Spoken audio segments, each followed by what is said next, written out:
Hello, so this video is basically a demonstration slash discussion for my task 6.1.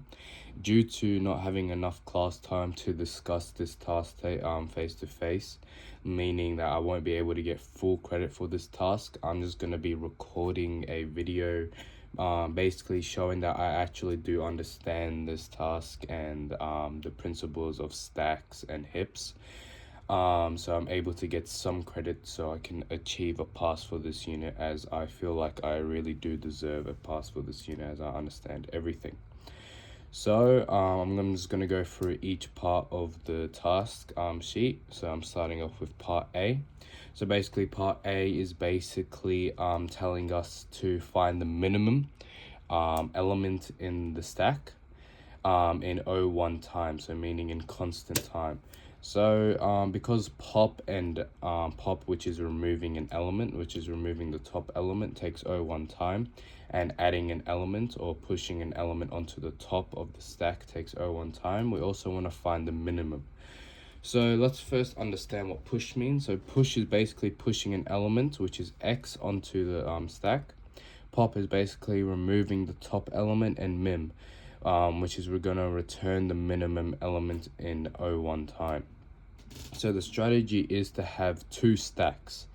One stack, which is called the main stack, which will store all pushed values, just like a normal stack, and the mim stack.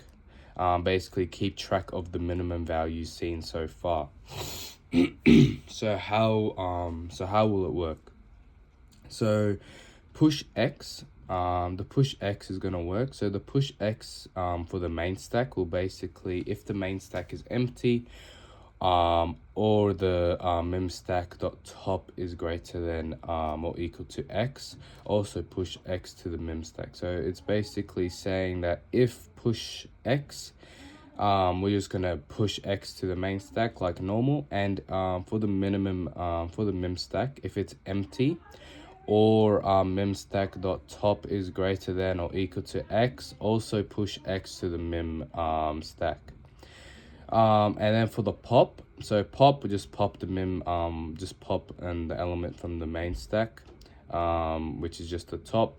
And if the popped value is equal to the mim stack dot top, also pop from the mim stack as well.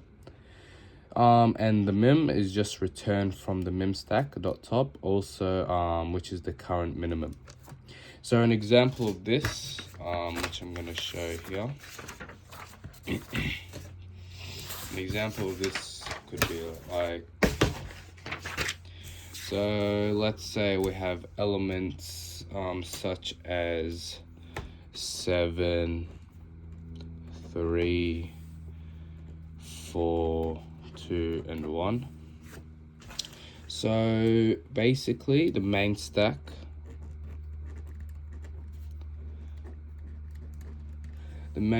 is just going to have these elements, which is 7, 3, 4, 2, 1, as the main stack just has all the elements in. Whereas the mim stack will compare these elements. So again, because if the we want to push an element into the mim stack, and because it's empty, we also push, which is 7, because it's an empty stack. And then now we compare 7 to the next element. So is 7 smaller than 3? It is not. So now we put 3 at the top. Then we compare it again. Is 3 smaller than 4? This is true, so we skip to the next element. Is 2 smaller than 3? That's true. Then we put that in the mim stack. And then is 1 smaller than 2? This is also true, so we put 1 in the mim stack as well. And then we just return the minimum, which is 1. That's how we get it in O1 time, because now 1 is at the top and 1 is the minimum, so we can get it into O1 time.